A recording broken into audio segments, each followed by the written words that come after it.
BNP chairperson Begum Khaleda Zia সব সময় দেশের মানুষের অধিকার আদায়ে কাজ করে গেছেন বলে মন্তব্য করেছেন বিএনপির স্থায়ী কমিটির সদস্য ডক্টর মঈন খান। বেগম জিয়ার সমাধিতে ষষ্ঠ দিনের মতো শ্রদ্ধা নিবেদন শেষে এই মন্তব্য করেন তিনি। বেগম জিয়া দেশে গণতন্ত্র ফিরিয়ে এনেছিলেন বলেও জানান তিনি। সোহাগ মিয়ার ক্যামেরায় রিপোর্ট করেছেন মণ্ডল এনাম। সকালে বেগম খালেদা জিয়ার সমাধিতে ষষ্ঠ দিনে নেতাকর্মীদের সাথে নিয়ে বিএনপির স্থায়ী কমিটির সদস্য ডক্টর মঈন খান শ্রদ্ধা নিবেদন জানান। এ সময় ডক্টর মঈন খান বলেন, বেগম জিয়া গণতন্ত্রের জন্য নিজের জীবন উৎসর্গ করে গেছেন।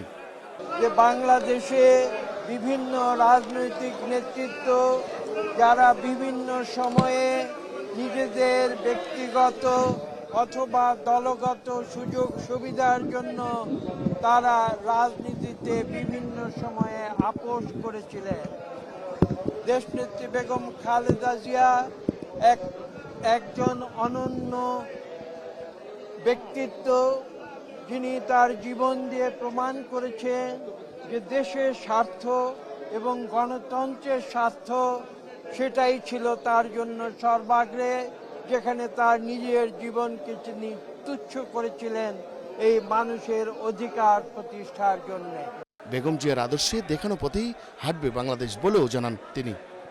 সামরিক শাসনকে হটিয়ে দিয়ে জনগণকে সঙ্গে নিয়ে তিনি দেশে পুনরায় বহুদলীয় গণতন্ত্র ফিরিয়ে এনেছিলেন, পার্লামেন্টারি গণতন্ত্র ফিরিয়ে এনেছিলেন। পরবর্তীতে আবার দেখেছেন 2009 সাল থেকে দীর্ঘ প্রায় 16 বছর তিনি সংগ্রাম করেছেন স্বৈরাচারী আওয়ামী লীগ সরকারের একদলীয় শাসনের বিরুদ্ধে। দেশের গণতন্ত্র ভোটাধিকার পুনরুদ্ধারে জনগণকে ঐক্য থাকার আহ্বানও জানান ডক্টর মঈন খান। এদিন মুক্তিযোদ্ধা প্রজন্ম দলের নেতাকর্মী সহ সাধারণ মানুষ বেগম জিয়ার সমাধিতে শ্রদ্ধা নিবেদন ও দোয়া মোনাজাত করেন।